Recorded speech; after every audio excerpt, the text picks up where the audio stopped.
welcome to Leeds. It's a lovely place. Is there anyone from Leeds here? There's a small amount, yeah, nice. I'm not from Leeds, but I've been here about 10 years. I've been working for the council for about 7 years now.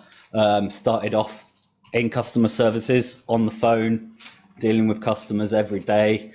And then as the council kind of evolved our approach towards customer services and social media, my role kind of also developed into managing social media. And so I'll just talk about our story and how that all came to be just a bit. So back in the day, kind of, let's say 10 years ago, 8, 9, social media was managed mainly by our communications and press office kind of marketing teams. Nothing really to do with customer services. And what they found was that a lot of the time you can advertise, Yorkshire Food and Drink Festival or this lovely event going on here, or look at this press release that our executive board has done. But what really people were coming back with was saying, that's lovely, but why have you not emptied my bin? Which is something that, unsurprisingly, comes up quite a bit. And the comms teams and the marketing teams, then you can't just ignore people. You have to deal with that. And the last thing you want to do is just say, I'll ring this, because that's not what people, if they choose to communicate with us over Facebook via Messenger or on Twitter, then they want the answer there. They don't want to then be moved off to a different channel. So that's where kind of customer services came in, because we thought, why not have that person in place to be able to respond to these people just as the same way as if it was a phone call. So that's where we came in within customer services, but also the website team, which was also being brought into customer services at the same time. We're thinking, let's not just put everything on the website and leave it there for people to read. Let's think about it from the customer perspective. And that's exactly the same as what we started doing with social media. Let's not just fire things out on Twitter. Let's think about what the customer wants and go from there and get ourselves in a position to be able to respond to that. So let's use my little slide. So that was the history, and that was kind of who's involved. It was comms, it was customer services, it was the digital and website team. We all came together, and ultimately the reins of social media were given to customer services. So the plan, what were our objectives? What did we want to do with this? What was the idea?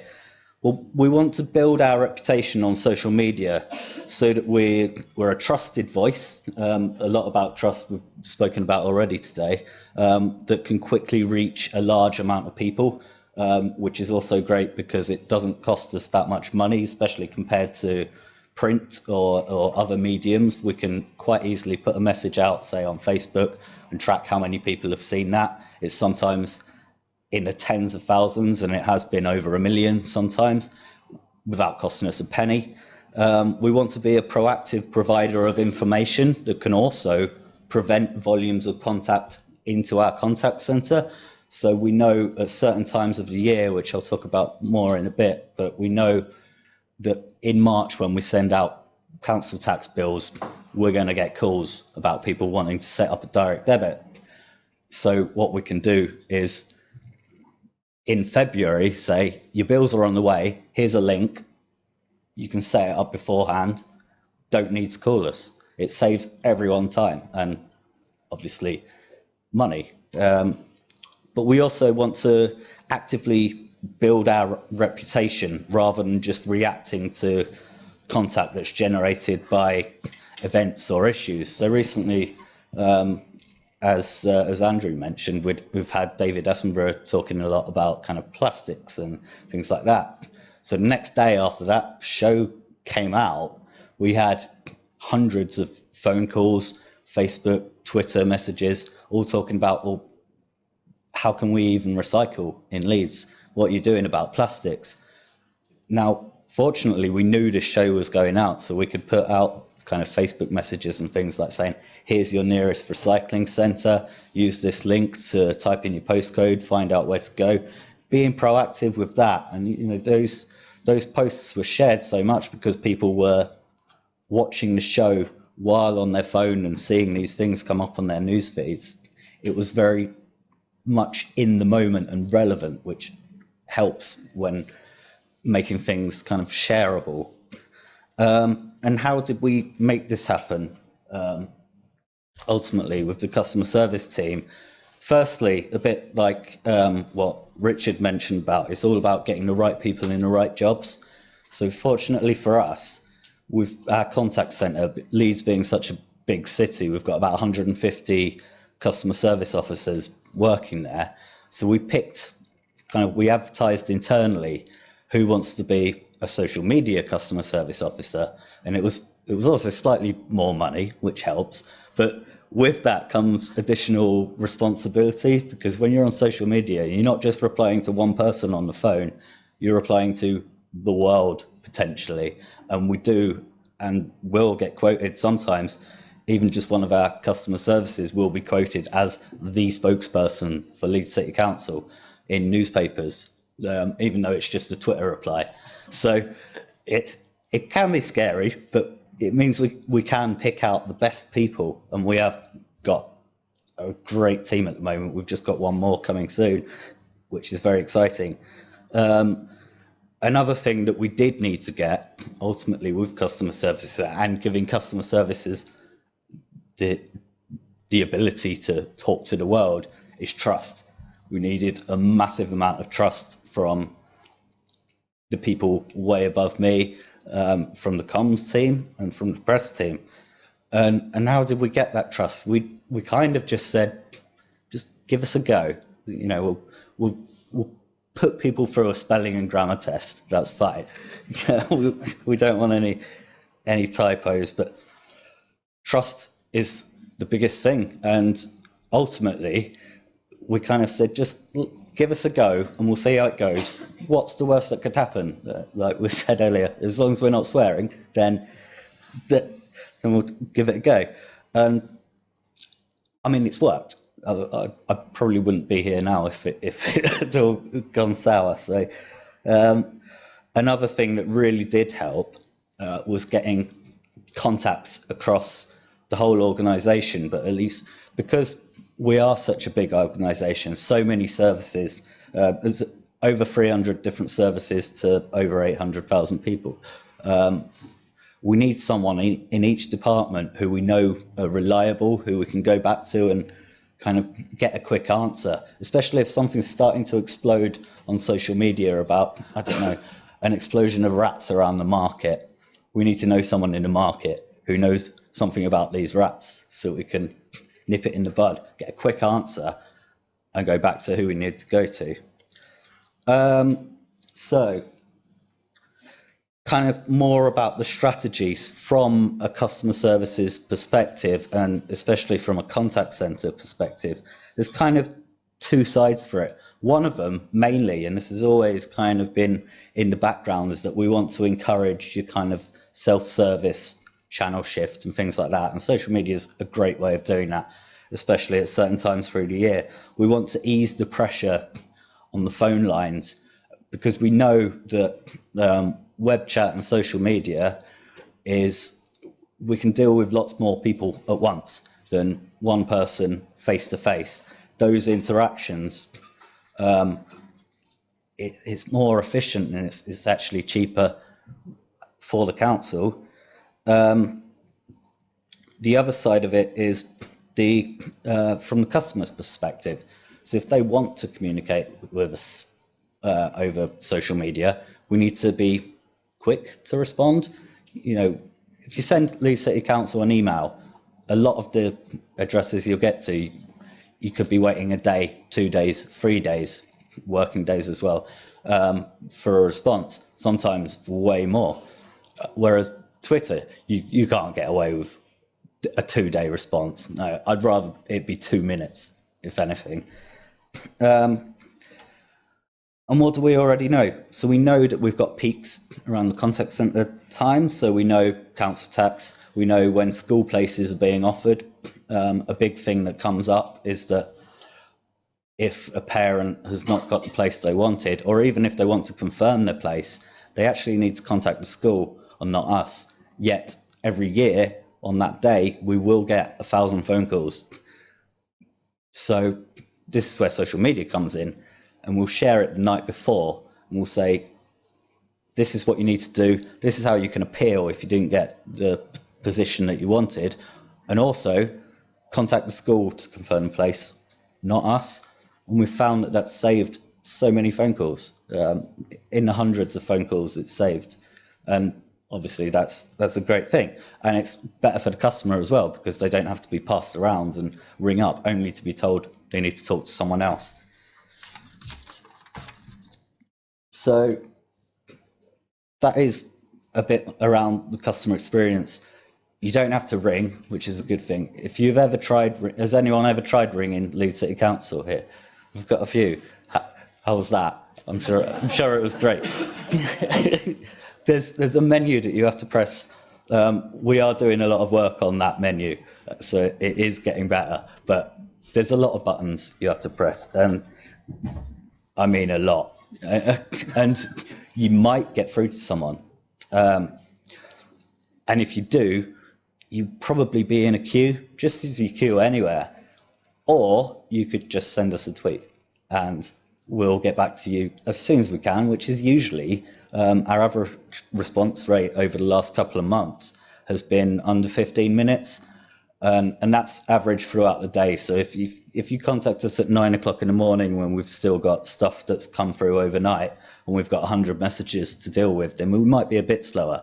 But later on in the afternoon, if you contact us, if you tweet us or send us a Facebook message about 2 o'clock, then you'll probably get a reply straight away. And if you don't, then I'll need to have words with my team. And how did we deliver this? Well, give a little mention to Orlo here. We found in the past especially that without some sort of tool to kind of govern what we're doing here, it can be an absolute mess. You've got different inboxes, Facebook, Twitter, public, private. It's so easy to miss a message that comes through, and it's kind of sod's law that the one that you miss is the one you really do not want to miss. It's always the worst one. So you need something in place like that to manage, especially if you've got 5, 6 people at the same time all dealing with customers. You need to know who's dealing with what. And also with that, if someone gives the wrong advice, you need to know who's done that, so you can kind of perhaps offer a bit more training. Without anything like that, without this audit trail, you say, oh, who said that to this customer? And everyone says, it wasn't me. Well, it must have been someone, but there's no way of telling. It's also good using a tool like this. We can measure kind of performance. So who's taking 40 minutes to respond and who's taking 2 minutes? Well, the 2-minute person is my favorite person. The 40-minute person kind of needs a bit of a push, I think, there. But you can't really measure that without some sort of tool in place. And our outcomes, kind of what's happened with all of this. I've put a bit.ly link there as well for a bit of a guest article I did earlier on in the year for Comms 2.0. It was our top 10 Facebook posts and why they worked, how they worked. It is case sensitive. I tested it earlier, so you do need the capital letters in the LCC.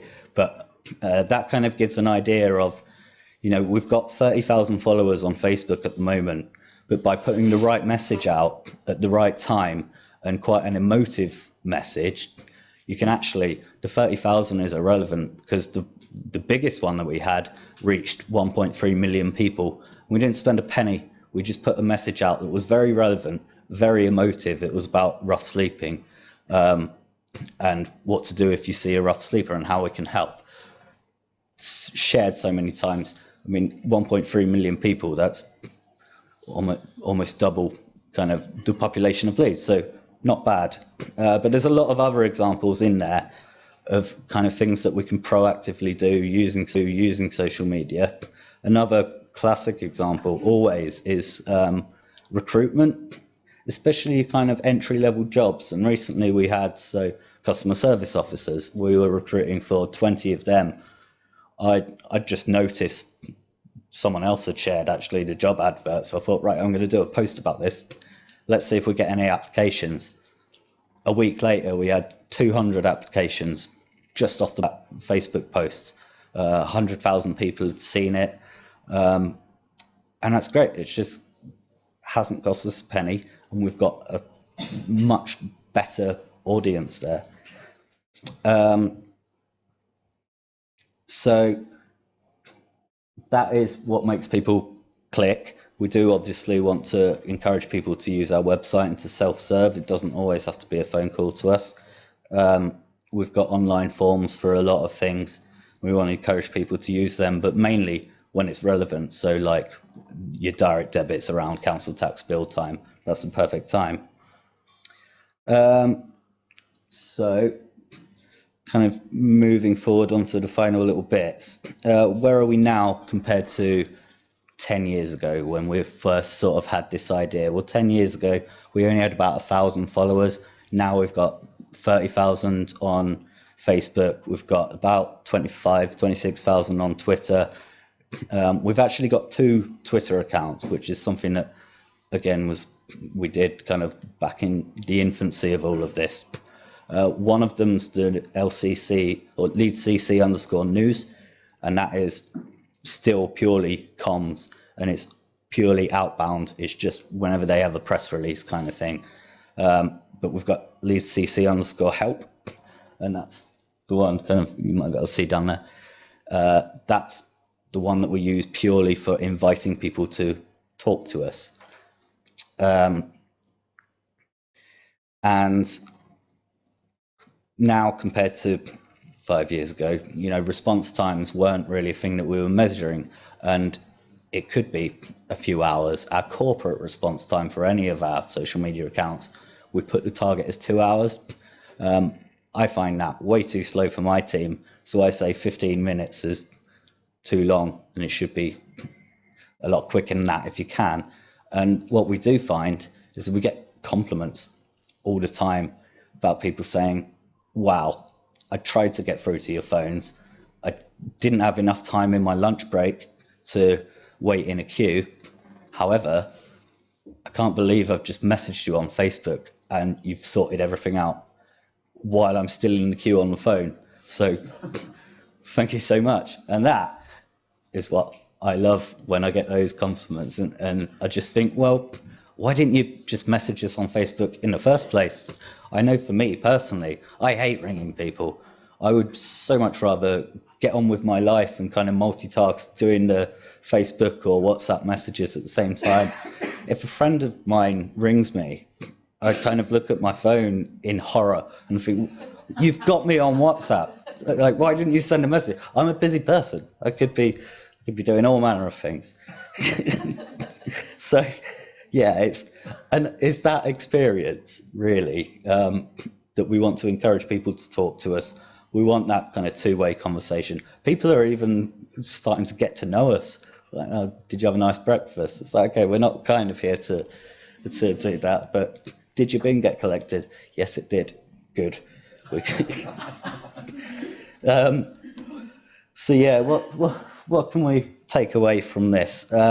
It's good to stay connected. It's good to know your audience. If you do follow that link that I mentioned earlier, that one, we know what makes people kind of tick or click, as I put there. Knowing your audience and staying connected is really important, because you know you can preempt what people are going to do. You can preempt what people are going to call us about, and by doing that, you can stop them from doing it by giving them information beforehand, so nobody needs to call, or their friends will see it, and then their friend is suddenly kind of the genius who says, oh, in the playground, you don't need to ring the council. You can just contact the school directly to accept your primary school place. So yeah, also be brave. Let your customer services officers have that personality. Just let them run free a bit. The last thing we want as the big kind of imposing evil council is to not have any personality. You don't want corporate speak, you want a friendly chat. And that's what social media is perfect for. That's kind of what it's designed for. It's social is the word there. It needs to be social. And just invest time and trust within the organisation. Put yourself in a position where you can actually be there to respond to the people who are messaging you in the way that they want to communicate with you. So not a phone call, not face-to-face. It's very convenient social media. And be there to respond, because there's nothing worse than the feeling of someone being ignored, and there's nothing better at the same time than the feeling that you're actually being listened to. So yeah, on that note, thank you for listening to me. It's been a pleasure. Thank you.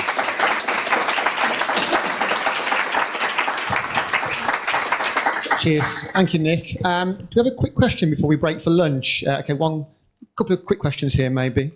Just wait for the microphone to come down 1 second. Thank you. Thanks very much for a great talk. Wait, it's not. Oh yeah, here it is.